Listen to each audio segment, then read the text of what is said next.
Hello guys, இன்னைக்கு நம்ம வீடியோவில் என்ன பார்க்க போறோம்னா லிஃபோ மெத்தடில் 59th சம் எப்படி போடுறது அப்படின்னு தான் பார்க்க போகிறோம். சரியா? இந்த கொஷின் படிச்சிடலாம். X company has purchased and issued materials as under 1998 பார்த்தீங்கன்னா 1st ஜூன்லேருந்து 20th ஜூன் வரைக்கும் 8 டிரான்சாக்ஷன்ஸ் கொடுத்துருக்காங்க. ஸோ இதை எப்படி நம்ம ஒன்று ஒன்றா ரெக்கார்ட் பண்ணுறது அப்படின்னு பார்க்கலாம். அதுக்கு முன்னாடி கீழே ஒரு லைன் கொடுத்துருக்காங்க பாருங்க. Prepare the stores ledger under FIFO method and லிஃபோ method. அப்படின்னா ஃபிஃபோ மெத்தட்லையும் போடணும், லிஃபோ மெத்தட்லையும் போடணும், ரெண்டு மெத்தட்லையுமே போடணும். ஓகேவா?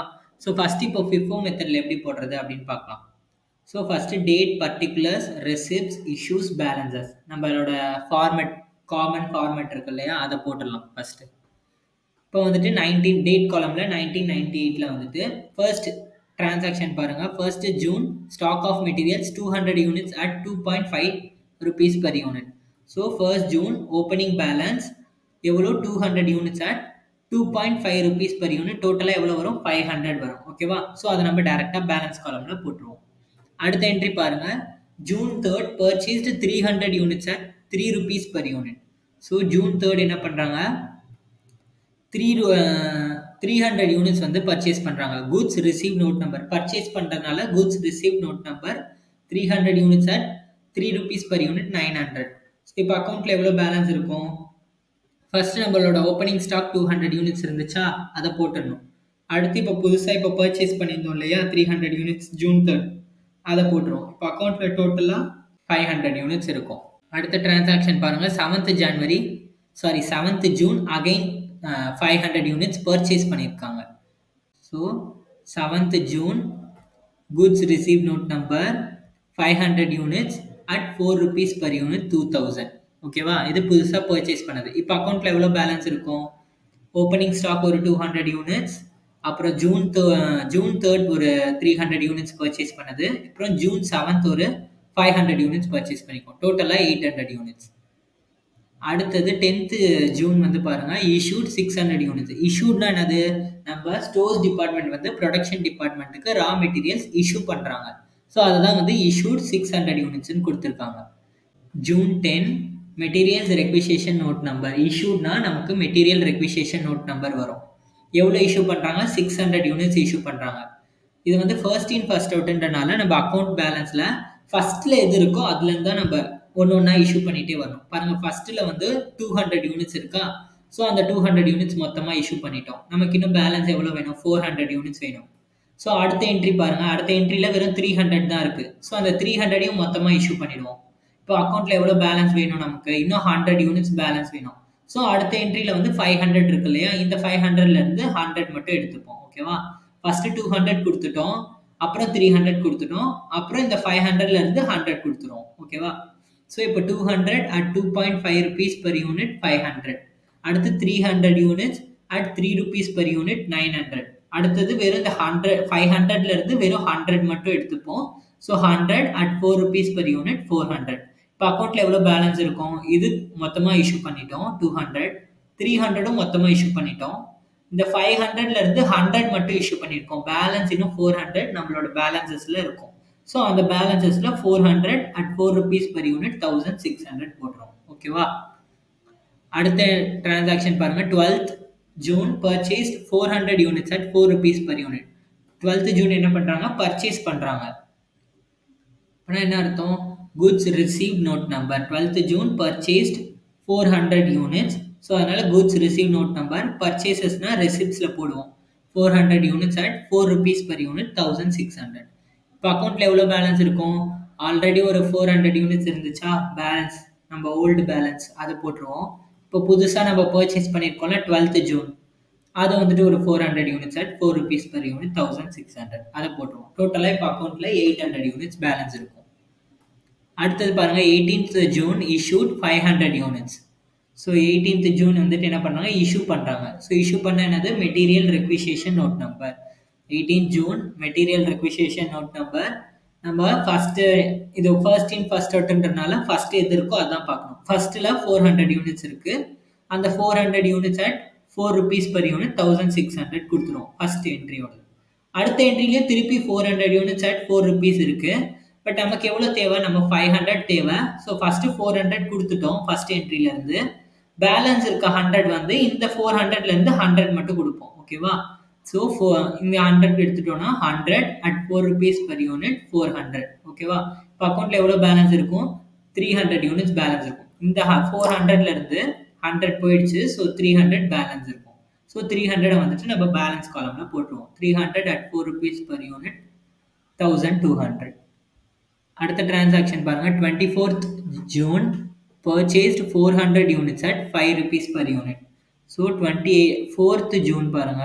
24th June goods received note number எவ்வளோ பர்ச்சேஸ் பண்ணுறாங்க? 400 units at 5 rupees per unit 2000. இப்போ அக்கௌண்ட்டில் எவ்வளோ பேலன்ஸ் இருக்கும்? ஆல்ரெடி ஒரு ஓல்டு பேலன்ஸ் வந்து 300 யூனிட்ஸ் இருக்கா, அதை போட்டுருவோம். அப்புறம் இப்போ நியூ பேலன்ஸ் புதுசாக பர்ச்சேஸ் பண்ணியிருக்கோம்ல 400 யூனிட்ஸ் நியூ ஸ்டாக், அந்த நியூ ஸ்டாக் வந்துட்டு 400 போட்டுருவோம்.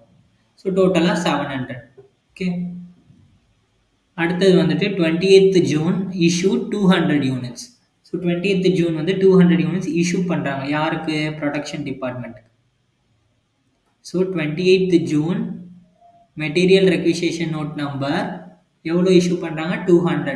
அது வந்துட்டு நம்ம பேலன்ஸ் அக்கௌண்ட் பேலன்ஸில் பார்க்கணும். ஃபர்ஸ்ட் என்ட்ரியில் எவ்வளோ இருக்குது? 300 யூனிட்ஸ் இருக்குது. செகண்ட் என்ட்ரியில் 400 யூனிட்ஸ் இருக்குது. ஸோ நமக்கு 200 தான் தேவை. ஸோ அது ஃபர்ஸ்ட் யூனிட்லேயே நமக்கு சஃபிஷியண்ட்டாக இருக்குது. 300லேருந்து 200 எடுத்து கொடுத்துருவோம்.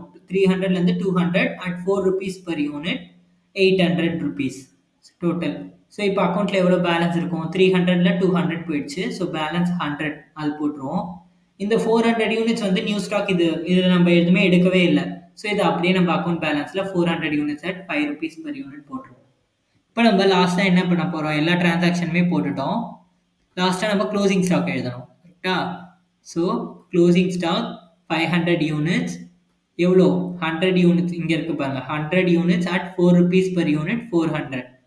அதை ஃபர்ஸ்ட் என்ட்ரியோடது போட்டுருவோம். அடுத்தது வந்துட்டு 400 units at 5 rupees per unit 2000. Sum இன்னும் முடியல. இது வெறும் first in first out method தான். அடுத்து இன்னொரு மெத்தடில் போட சொல்லியிருக்காங்க இல்லையா, லிஃபோ மெத்தடில் போட சொல்லியிருக்காங்க இல்லையா. ஸோ அது எப்படி போடுறது அப்படின்னு பார்க்கலாம். ஸோ இப்போ இதே டிரான்சாக்ஷன் வச்சு லிஃபோவில் எப்படி போடுறது அப்படின்னு பார்க்கலாம். ஓகே. ஸோ ஃபார்மேட் எல்லாமே சேம் தான். Date, particulars, receipts, issues, balances எல்லாமே சேம். ஓகேவா? ஃபார்மேட் அப்படி போட்டுருங்க. இப்போ ஃபர்ஸ்ட் ஜூன் பார்த்தீங்கன்னா stock of materials 200 units at 2.5 rupees per unit. So இதில் வந்துட்டு சேம் அதே தான். First June opening balance 200 units at 2.5 rupees per unit 500 total. So இது சேம் தான். ஓப்பனிங் பேலன்ஸ் காலமில் அப்படியே போட்டுருவோம். அதே மாதிரி பர்ச்சேஸ் வந்து June 3rd வந்து பர்ச்சேஸ் பண்ணியிருக்காங்க 300 units at 3 rupees per unit. So June 3rd goods received note number 300 units at 3 rupees per unit 900 total. இப்போ அக்கௌண்ட்டில் எவ்வளோ பேலன்ஸ் இருக்கும்? 200 யூனிட்ஸ் வந்து ஓப்பனிங் பேலன்ஸ்து, அப்புறம் 300 யூனிட்ஸ் வந்து இப்போ பர்ச்சேஸ் பண்ணது. ஸோ டோட்டலாக 500 யூனிட்ஸ் இருக்கும். அடுத்தது பாருங்க, 7th June வந்து purchased 500 units. So 7th June வந்து 500 யூனிட்ஸ் பர்ச்சேஸ் பண்ணியிருக்காங்க.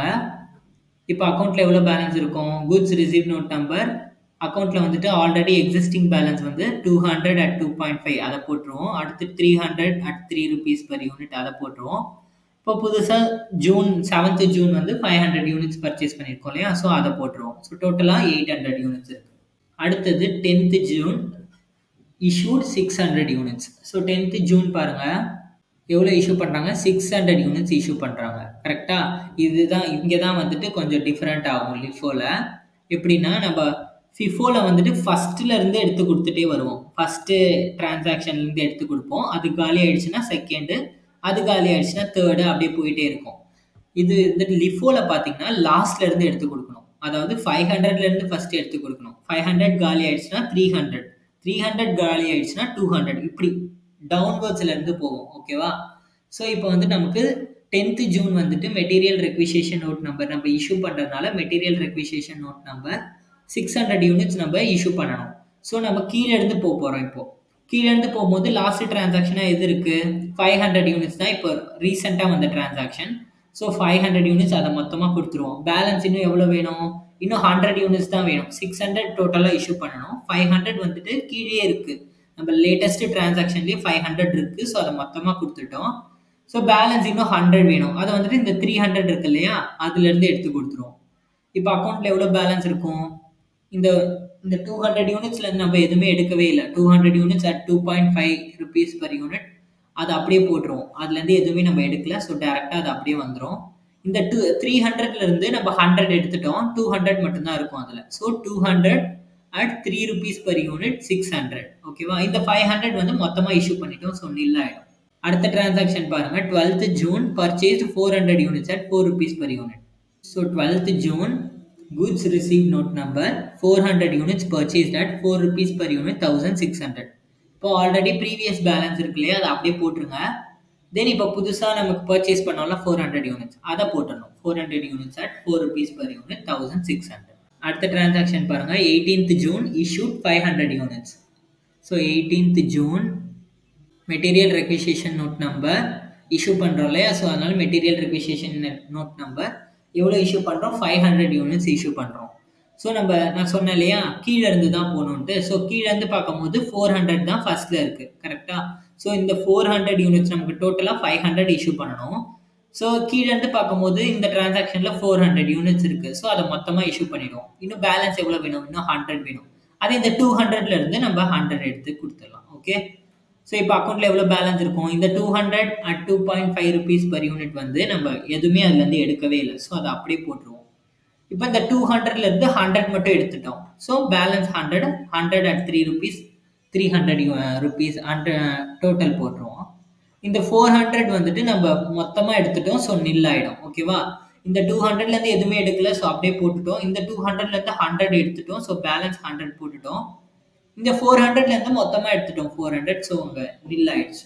அடுத்த டிரான்சாக்ஷன் பாருங்க. 24th June purchased 400 units at 5 rupees per unit. So 24th June goods received note number, ஏன்னா நம்ம purchase பண்ணியிருக்கோம். ஸோ அதனால goods received note number 400 units at 5 rupees per unit 2000. Okay, so இப்போ அக்கௌண்ட்ல எவ்வளோ பேலன்ஸ் இருக்கும், ஆல்ரெடி ப்ரீவியஸ் பேலன்ஸ் இருக்கா, அதை அப்படியே போட்டுருங்க. அப்புறம் இப்போ பர்ச்சேஸ் பண்ணோம்ல 400 யூனிட்ஸ், அந்த 400 யூனிட்ஸ் அப்படியே வந்துடுவீங்க. ஓகே, அடுத்த transaction 28th June issued 200 units. So 28th June என்ன பண்ணுறாங்க, 200 யூனிட்ஸ் இஷ்யூ பண்ணுறாங்க. So 28th June material requisition note number 200 units at 5 rupees per unit 1000. இது வந்துட்டு எங்கேருந்து இஷ்யூ பண்ணியிருக்காங்கன்னு பாருங்க. இந்த நம்ம 3 என்ட்ரிஸ் இருக்கா, அதில் லேட்டஸ்ட் என்ட்ரி பாருங்க 400. இதுதான் லாஸ்ட் என்ட்ரி. இந்த 400ல இருந்து 200 இஷ்யூ பண்ணிட்டாங்க. ஓகேவா? டோட்டலாக ஏன்னா நமக்கு 200 தான் வேணும். ஸோ 400ல இருந்து டேரெக்டாக 200 இஷ்யூ பண்ணிட்டாங்க at 5 rupees per unit 1000. இப்போ அக்கௌண்ட்டில் எவ்வளோ பேலன்ஸ் இருக்கும், இந்த 200 யூனிட்ஸ்லேருந்து எடுக்கவே இல்லை. ஸோ அது அப்படியே வந்துடும். இந்த 100 யூனிட்ஸ்லேருந்து எதுவுமே எடுக்கல. ஸோ அதுவும் அப்படியே வந்துடும். இந்த 400 யூனிட்ஸ்லேருந்து 200 எடுத்துட்டோம். பேலன்ஸ் இருக்க 200 பேலன்ஸில் போட்டுருவோம். ஓகேவா? இதுதான் நம்மளோட க்ளோசிங் பேலன்ஸ். நம்ம எல்லா டிரான்சாக்ஷன்ஸும் என்டர் பண்ணியாச்சு. ஸோ லாஸ்ட்டாக நம்ம க்ளோசிங் ஸ்டாக் போட வேண்டியதுதான். ஸோ க்ளோசிங் ஸ்டாக் 500 யூனிட்ஸ் டோட்டலாக. ஓகேவா? ஸோ 200 100 200. ஸோ டோட்டலாக 500 யூனிட்ஸ்.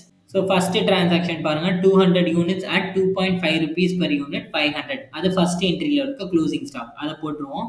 அடுத்தது பாருங்க 100 units at 3 rupees per unit, அது வந்து 300. அடுத்தது போட்டுருவோம். அடுத்தது 200 யூனிட்ஸ் at 5 rupees each 1000. அது அடுத்த டிரான்சாக்ஷன்ல போட்டுருவோம். டோட்டலாக 500 யூனிட்ஸ் நம்ம க்ளோசிங் ஸ்டாக். ஓகே, ஸோ இதோட நம்ம 60th சம்ல மீட் பண்ணலாம். ஓகே, பாய்.